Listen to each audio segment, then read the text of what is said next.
Welcome back to the LEE-LUH podcast. I am your host, Alexa Jo, or JoJo, which I believe. Which one am I to you? I think Alexa Jo. Okay, yeah. Your Instagram title. Yeah. Anyway, I just have a lot of nicknames, so I never know who I am to who. But anyway, I am joined by my dear friend Caylin today. Hello. Or should we say aloha? Aloha. We're on the Big Island. But thank you so much for joining me today. This is actually our second round. Thank you for having me again. Technical difficulties. And just thanks for taking the time. We are out on her beautiful lanai, and I'm just feeling so grateful to be here right now. I'm feeling grateful to have you here. Thank you. I'm going to have to take some videos because you have the most beautiful, girly little apartment that you've made, and it's a dreamland, and it has princess dresses, and it has a pink toaster and flowers and yellow and pink and everything, and I just think that every girl would want to live here. Thank you so much. This was so much manifesting of like Amazon wish list of everything for 6 months before I bought anything. So like I coordinated like the floors, the walls, the bedspread. So It is a labor of love.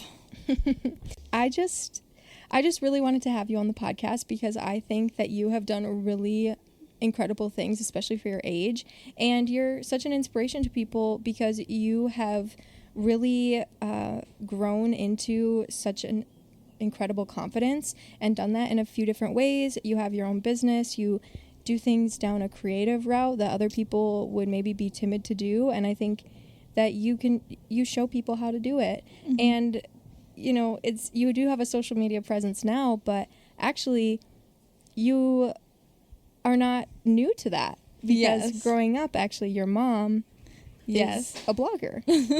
She is, yes. So we moved to the Big Island in 2005, and then lived here for a year when I was little. And that was like a really kind of rough year since my parents were still figuring out how to live in Hawaii. Right, of course. And they're like, hey, like, let's go back to the mainland. We moved back in 2010, and that's when my mom started a blog called 365 Days in Kona, mm-hmm. where she blogged every day for a year of what was going on, well, like, you know, like what was life like.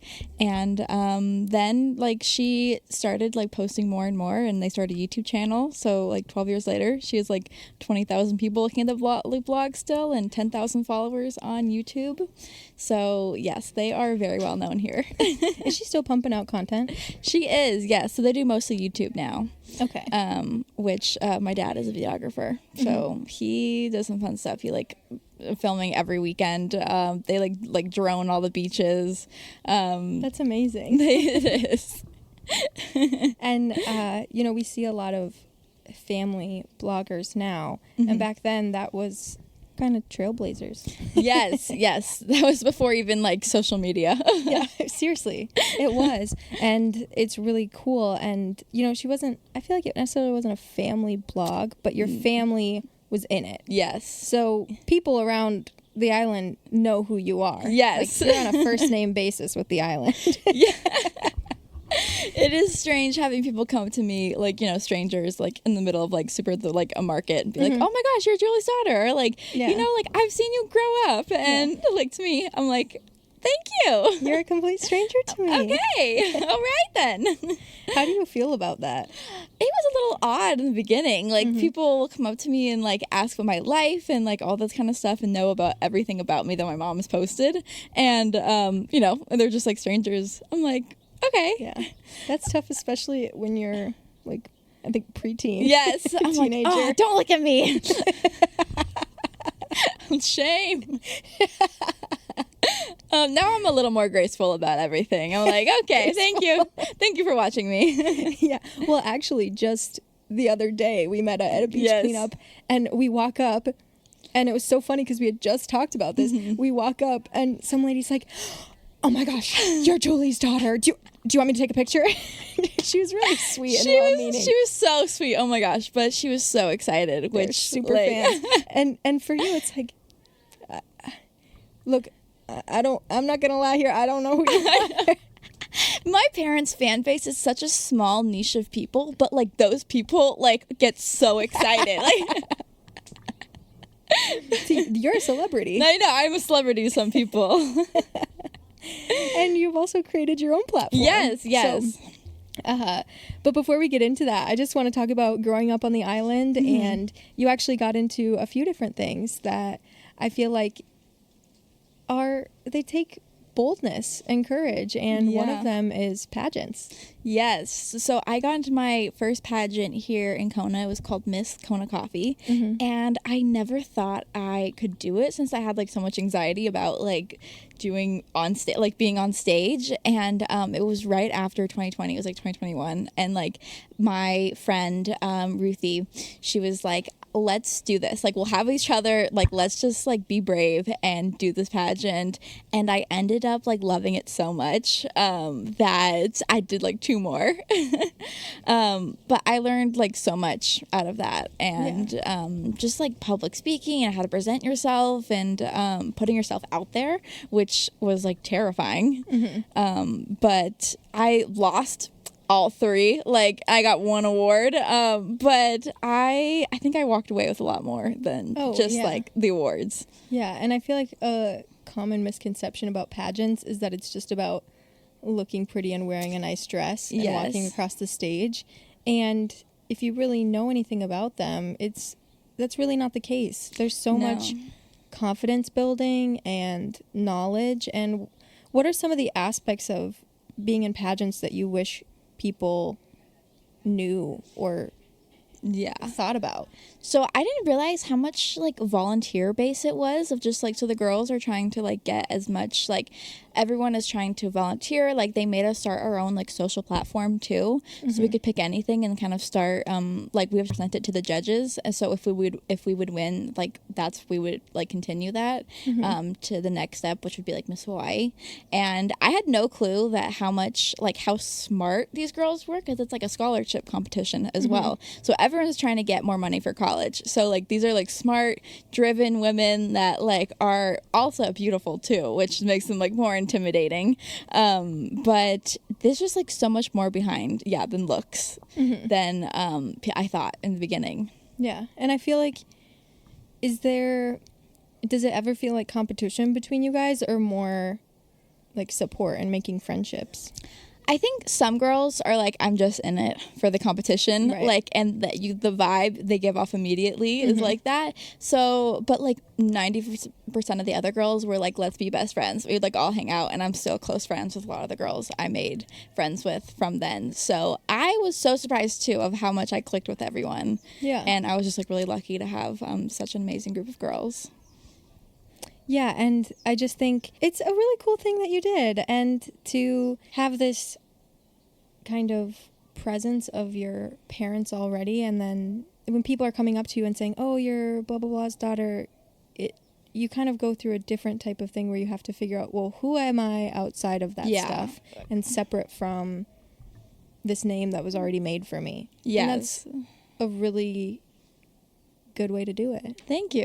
Finding your identity is like so hard in life, but then kind of like put some like try to like more pressure on that through your parents. And you're like, okay, I'm just gonna do my own thing now. And you have. I have. What came first? Photography, probably? It did.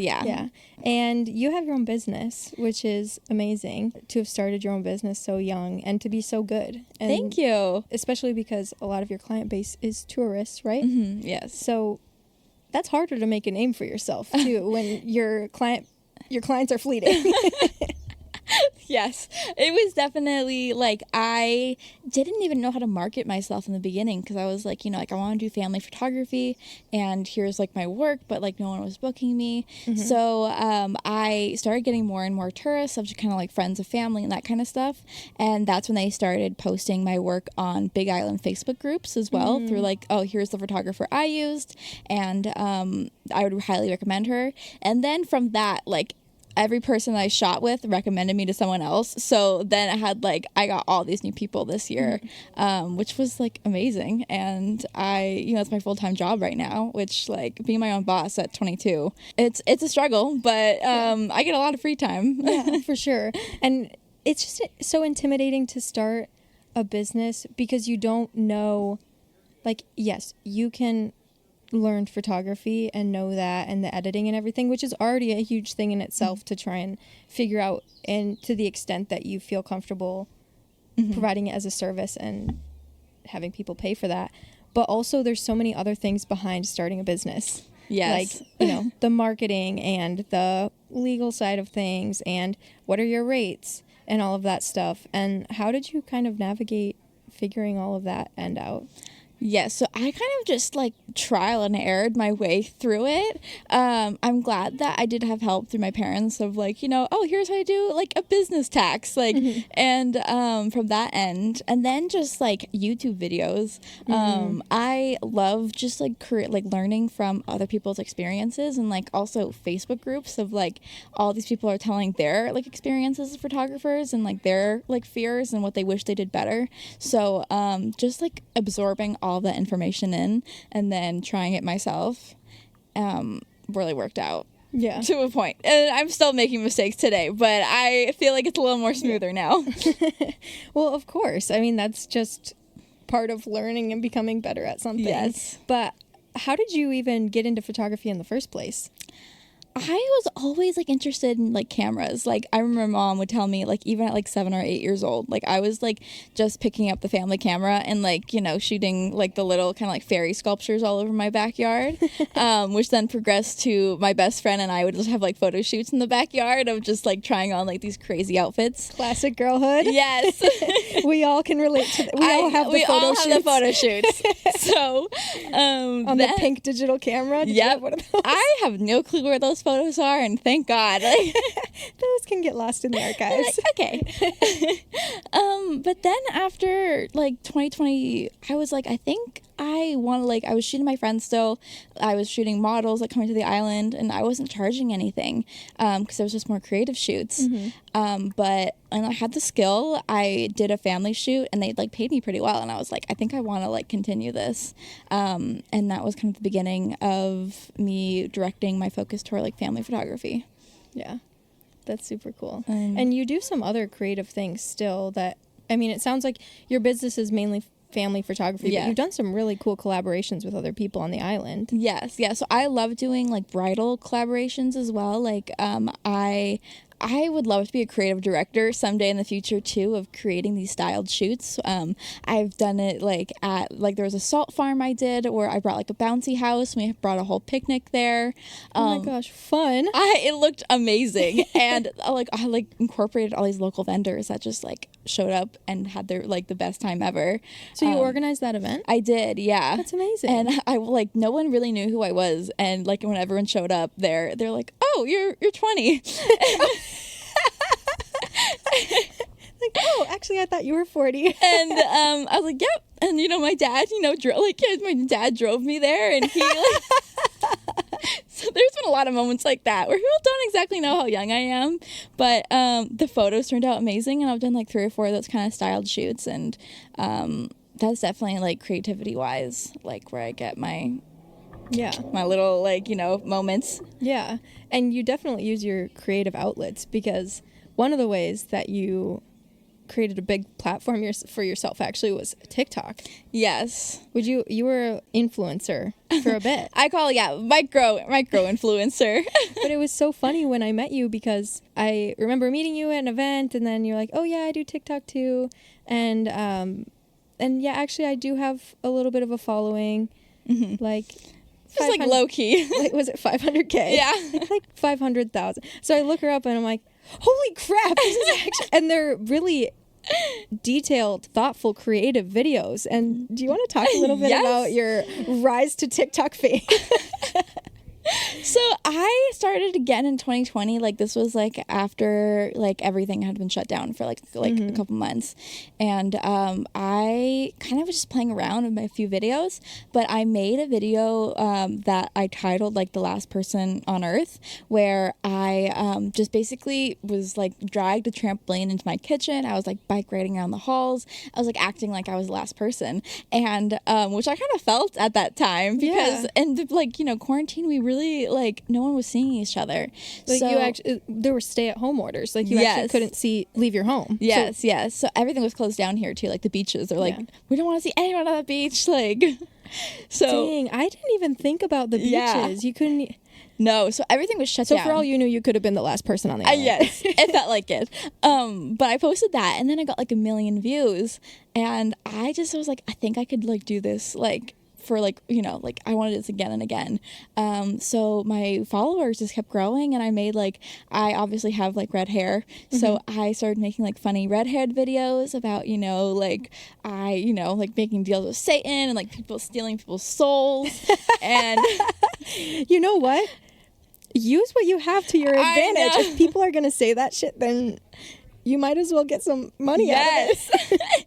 Like, you know, there's like that, you know, like wise tale of like or just like a myth of every freckle you have is a person you've killed. So I did some funny videos with that. And if you're just on audio, Caylin is covered in freckles. Millions. Oh my gosh, that's so funny. So yeah, so for a year and a half, I really was posting every day, and like children's stories yes, too, like children's elaborate stories. fairy tales, yes, of? And I would costumes, go into like production, post-production. Yes. All of those things, which like I loved, but I was also getting brand deals as well too, which was fun. I had Amazon Prime sponsor one of my videos, like through their like a TV show, like a fantasy TV show that they were putting out. That I made it like a fantasy TikTok, and I got like paid like a couple $1,000s from that. That was like my high point. I was like, this is the life. But you worked so hard for it. Like I did. I think sometimes people have this idea that people that do make an income from TikTok or other social medias are not working hard. And like, yeah, you can have a really beautiful life and free time and stuff when you choose, but also there's a lot to know and understand in the back end that I think a lot of people don't know. Yes. Like you don't just get handed brand deals. No, there's work that goes into it, everything. And I know that some like influencers have managers, but like I just did everything myself. And yeah, it was a little bit like stressful, like handling everything of like all the comments and like these like emails and like producing and like, you know, having all of this editing work as well. So by the time like 2022 happened, I was like so burnt out, and that's why I like stopped it all. I was like, was it like dead stop? It was like I just stopped posting less consistently, and then the TikTok algorithm like punished me for stop posting. So they're like, you're not getting any views now. It will punish you no matter what. Yes, the TikTok algorithm hurts, and it'll make one go viral, and then you're riding an all-time high. You're thinking, I'm a star. Yes. And then you post another one, and it's 12 views. Yeah, and you're like, oh my gosh. What about all this traction I got from the last video? I know. It's like I feel like I got a little too involved in the views and the followers. That's exhausting, because it's when it becomes your income. Yes, you have to worry about that stuff, and it can take the joy out of the creation and the creativity, especially when you're pumping out this big creative stuff every single day. Yes, totally. And it definitely became, you know, like it could become addicting with like watching the views and like figuring out like which videos are doing better, and like there's like pressure for that. So I have a lot of respect for people that do that like full time. Which it was fun for a while, but I went to like different avenues. Yeah. And now you know that you did it, and you're never like, dang, I really could have. That was like the age of TikTok, and I was in the right age group for it. Yes. Like you did that, and now you'll never have regrets, and you know how to do it. And how I still have like, you know, like I still have all the editing skills, and like I can like apply that to different jobs now, which and you like, still have the account and the I followers. do, yeah. Like, you could pick it back up if you chose. Yes. But I completely understand your decision to step down from it. And also, life started opening back up again. It did. The island opened up again. And being a photographer, well, people are going to start coming to the island again. And so the business that you created and started kind of... I can see why that would become your center focus over TikTok. Yeah. And I feel like we're all young. Like that's what like I think that is just, you know, just figuring out what you want to do in the moment. Yeah. Which, you know, at this point I was like, I really want to be an entrepreneur. Yeah. And that's pretty kick-ass. Thank you. I appreciate it. But I do love that you will do something and then be like, oh yeah, I did that. I'm not going to do it anymore, but I did it, and I'm glad I did it, because you kind of said the same thing about pageants, yeah? Mm-hmm. Yeah, of where I'm like, I learned my lessons, I made the friends, I bought the pretty dresses, and now I'm good. But I love that, because I think it's not quitting, it's just knowing when you got out of it what you wanted to, and you're moving on, and that can be hard for people, including myself, to be like, but does that mean that I'm quitting? Is that bad? Or, why don't I like it as much as I used to? And it is courageous to walk away from that stuff still. Yeah. I think it's just like seasons of life, which we're all just going through. Yeah. And you're young to recognize that. Yeah. It's just seasons in life. You're 20. Well, you're not 20 anymore. 22.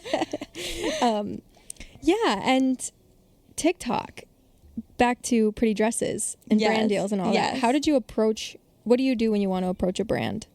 So I created kind of like a resume, but for social media, it's called a media kit, of where I put all of my information and all the videos, my photos, and I sent it out to brands. And I was like, here's what I can do for you. Like, here's how many followers I have. Like, here's like the work I've done before. And I'm like, I would love to the brand. I was like, I'd love to collaborate and work with you, which I got so many like fun, like that's where I get like a lot of my ball gowns from like these companies that send me them for free, and then I do videos for them, and they like get the videos from that that they post as well.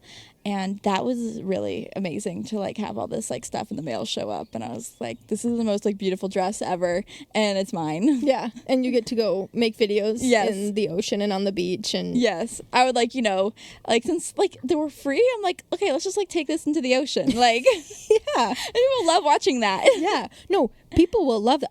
And I'm people. Yes. Because I loved watching those. And I was like, she's just living the girly girl life, because wearing the beautiful dresses, running into the ocean. I loved it. I know. I do that all the time. Yeah. I have my trash bag in my car for I put all the soaking wet dresses in. Oh, you have a system. I do. That's so funny. And you are still using dresses. I don't know about those ones from brand deals, but you're using those in a different way. Do you want to talk about your new business? I am. So I created a princess entertainment company now, which I did princess parties when I was like in my teens. I would like dress up and go to kids' birthday parties and be like Ariel.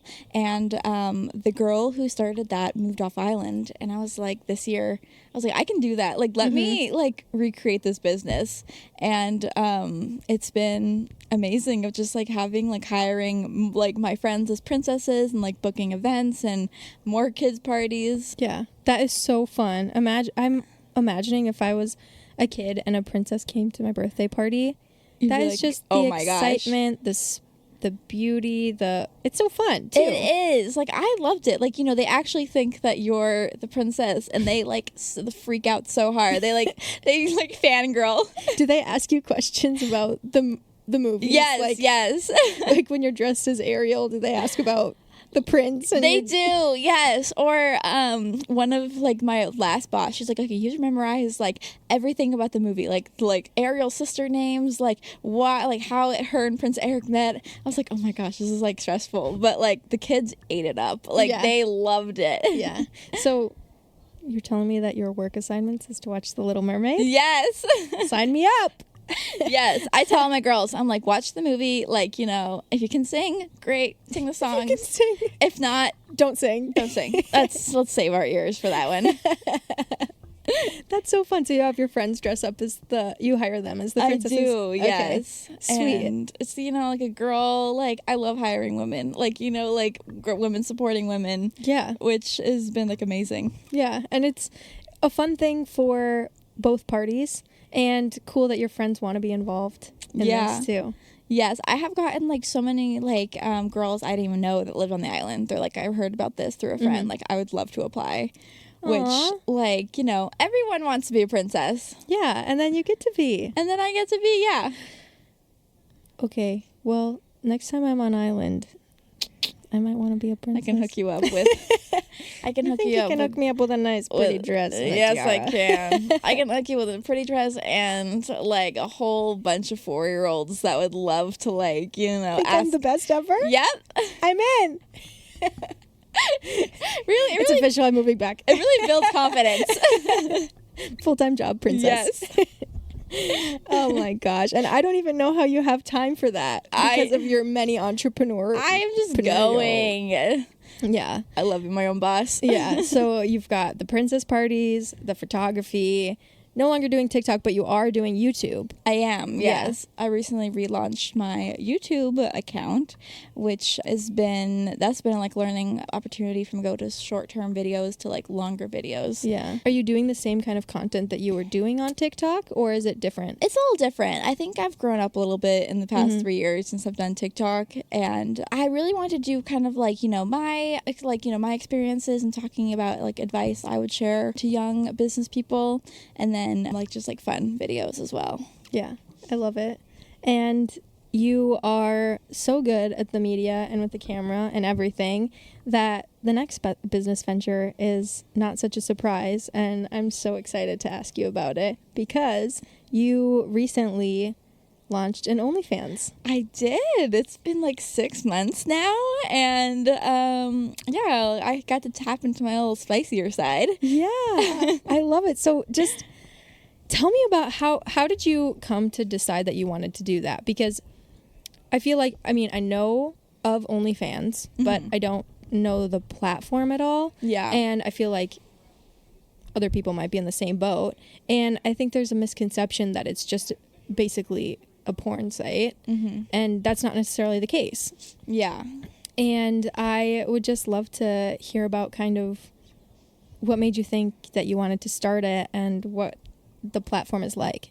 Yes, so I was inspired by a few of my friends here on the island that were just like posting like more of kind of bikini content but more for OnlyFans. So I got kind of curious and I was like, so like what is this platform? So it's a website, where you can post like subscriber-based website where you can have your subscribers look at your content and then you can send personalized messages for more money as well. Right. And that's when I was like, I love dressing up in my lingerie and I love kind of like, being a little more like sexy and spicy, like for Instagram that had all of my, like friends and mom's parents watching me. I was like, this is killing my vibe. So I did a lot of research before doing OnlyFans. I know that some women had kind of like a bad experience on there because they either felt like, it was just not for them or they just like pushed themselves or got peer pressured onto it. So I really had to check in with myself and be like, why am I doing this? And kind of like, what do I want to get out of this? And after that, I launched it. And, I made like $2,000 my first month. Woo! Which, get it, girl. So entrepreneur it is. I was like, wow, like you paid $20 for like a picture of me in lingerie. Like, so. But you were going to post on Instagram anyway. Yes. That I was just like sending to random people anyway. I was like, okay, this is, I don't know, I was just like, this is actually like pretty fun and empowering. it feels is good. Yes, I love like when I do I take photos of myself usually and on my tripod and I like listen to music and I'm just like I feel like sexy and hot like and it's like and you're only gonna be 22 or this young at this time. Yes. And you don't want to grow up and wish that you had taken more pictures in sexy lingerie and bikinis and gone and danced on the beach and had fun and done this stuff because someday you will look and feel different. And this is the time to do it. And I love that you just do it. Thank you. Because it's so true. Like, you're not going to regret taking these pictures. You're going to be happy that you have them. Yes, and just like loving my body, like which was like it's a hard thing to do of just like not being like so like judgmental of yourself and just being like, hey, like I'm doing this, like this is who I am. Yeah. And so it's been fun. I've been like 6 months of doing that and like I've collaborated with other girls on the island and like we've done like shoots together on the beach and like with photographers and no, I've just like been like and I don't make it my full-time job. It's just more of kind of like a side fun thing. Yeah. And yeah. I think that you approach it in such a good way too because it sounds like you've just been so educated and made really solid decisions before you just went ahead and did something. And something that I really appreciate that you said was that you did a ton of research and kind of decided what kind of content you wanted to be making beforehand. Because, you know, when people start getting more money and more followers and all that, it's so easy to be like, well, shit, maybe I'll just do what he wants. Or, or her or them or whoever is asking or paying for the content. And, you know, maybe your ideas of what you want to do will shift and change, but just curious how you thought about that.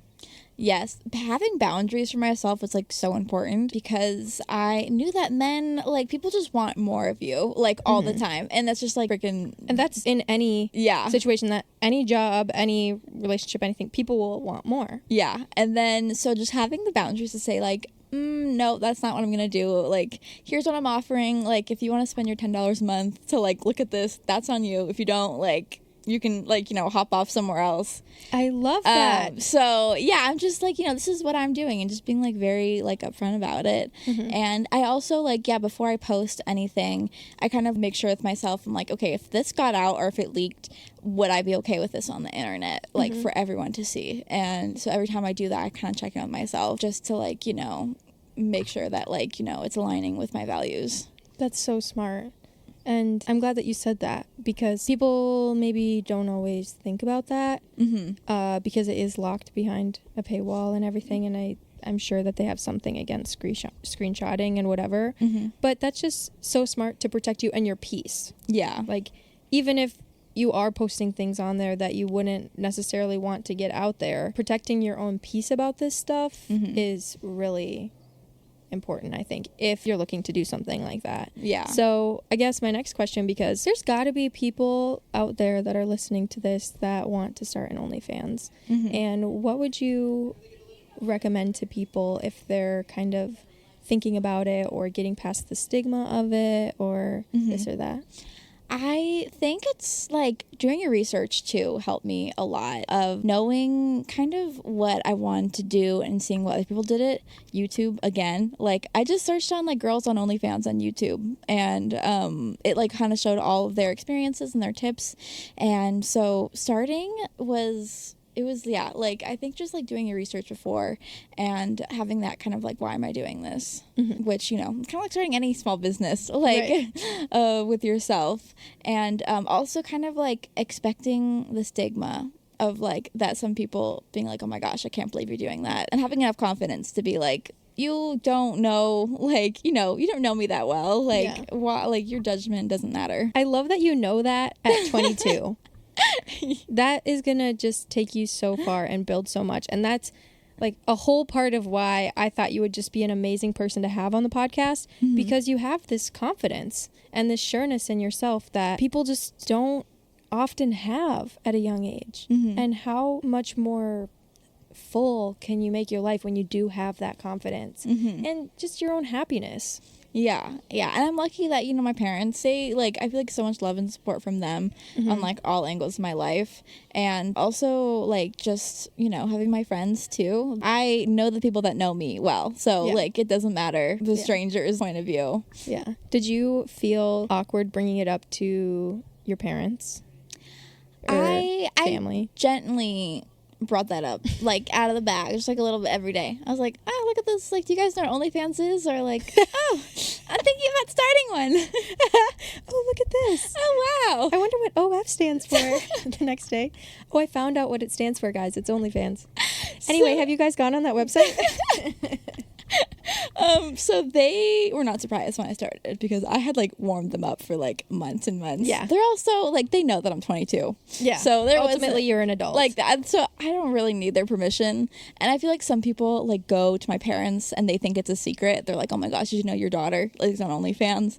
And they're like, yeah. Like they're like, we've known for a long time. So I think it just makes it less of like, you know, a more like secretive thing. Yeah. Like you don't need their permission, but for reasons like that. Yeah.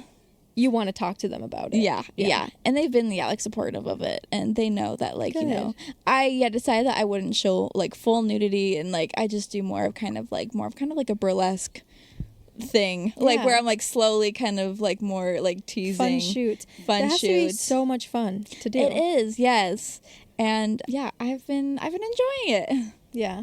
And I haven't visited your OnlyFans because I just didn't know at what point a friend is supposed to support in this situation.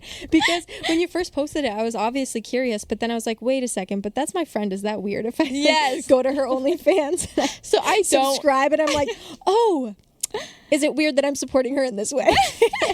So, I'm so sorry I haven't visited your page, but maybe that's actually for the best. I have never visited my friends' pages either. So, like, sometimes they'll, send me stuff. They're like, oh, what do you think of this picture? So, like, I'll do that to my friends, but I'm like, dude, yeah. I'm like, it's open for anyone to, subscribe. I can support you from afar. Yeah. You're like, you go, girl. Yeah.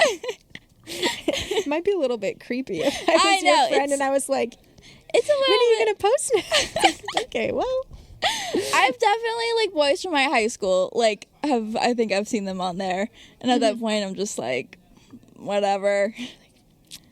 Well, that's the thing, though, is it's really just, I feel like you're really just a smart businesswoman. Because if you were going to post that stuff on Instagram anyway. I know, they're getting it for free. Yeah, you're like, well, shit, I want to take and post these pictures anyway, so I might as well put them behind a paywall, and people will pay for them, because you do little teasers, of course. Yes. Like a good businesswoman. I know. Everything's marketing. Yeah. Yeah, it's a bit exhausting when you learn how much really is marketing. Yeah, it's like my whole life is like my Instagram. I kind of I was posting for fun, but now it's just always kind of what I'm doing next and how to support my projects. And no, my mind is 24/7 business, how I'm making more money. Yeah, but it's all fun stuff that you love to do. I genuinely enjoy it so much. Again, I think my life would be probably easier if I worked a 9-to-5 job and just clocked in and out and that was it. But I think I wake up at night being okay, more ideas, what can I be doing? So I truly love it. Yeah. And I think another thing that could be really encouraging for people is that you are doing this without a degree in business. Yes. Or without a degree. And that is so encouraging because, school's not the only way. And you have all these amazing things that you love to do, these creative ventures, and you figured out how to start businesses and create a life for yourself. And you didn't need to go through that schooling when it wasn't for you to do that. Yeah. And so I had I have dyslexia, so which made schooling twice as hard for me. And when I went to college, I was okay, I'm only going to take the classes that I want to take. So I took a few marketing classes. And then I tried to take other classes and I'm I really don't want to do this and I don't enjoy it and I'm spending all this money on failing my classes. So that's when I was hey, I'm just going to focus on creativity wise and school I feel is always there. Yeah. For anyone who wants to go back or anyone that wants to just take a break. So. And that ended up being the smartest decision for you because when you took a step away from school, that's when you started making money off of your creative routes. Yeah. And I know kids that I know people that don't know what they want to do. And that's why they go to college just to see. But I feel I've always kind of known what exactly. I was even in high school, I was creating my little business plans. So I was I know exactly what I want to do. Wow. In high school? Yes. That is unique. Because I feel for so many people, all of a sudden, high school's over and it's oh shit, wait. Yeah. People are asking you what you're going to major in and all of this stuff. And I was I'm going to give them an answer, nursing. And look at me now. I'm definitely not a nurse. And that's totally okay. And I was never going to be happy doing that. Yes. So, well, it's good to figure that out now. Yeah. So I just think that could be so encouraging. Everything that you have been doing and your attitude and everything is just, I know that this is going to be what somebody out there needs to hear. Yeah. And I hope to inspire a lot of people too. And you do. Thank you. I try. I sometimes feel I'm just putting it out into the world of my things and I have no clue who is reaching. That's all we can do. But you never know who it's reaching, but it might reach that one person that's yes. Shit, this just changed something for me. Yes. I don't know. Message me or Caylin if after this episode you started an OnlyFans because you wanted to. That would make me happy. I'd be yes, girl. We won't subscribe. Yes. But we'll support you from afar. Subscribe. I'll be the first follower. You were their inspiration, their muse. Yeah. Well, how can people support you? I'll link to your pages and everything. So, like, I've restarted my YouTube channel. I'm restarting. So if you want to subscribe to that. And then also my Instagram, Caylin.j on Instagram. And I post all kind of my fun adventures on there. Yeah.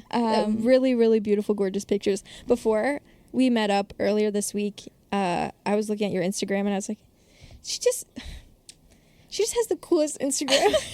It's taken me like 7 years. Like, I've been doing this for a long time. Yeah. And you're a photographer. And that helps. Yeah. But yeah, definitely. I'll link those in the description. And yeah, that's all I have for you. Thank you so much. Thank you for having me. Like, I'm so inspired by you. Like, that's what, like, oh my gosh, when I look at you, I was just like, oh my gosh, like, you have been, like, traveling all over, and, like, you're just, like, such an inspiration. Thank you. I just love stalking. I stalk you on Instagram. I stalk you too. I'm like, there she goes. Well, thank you so much for being on and having me over, and I'm so excited to see you the next time I'm on the Big Island. Yes, please come back soon. I'll be back.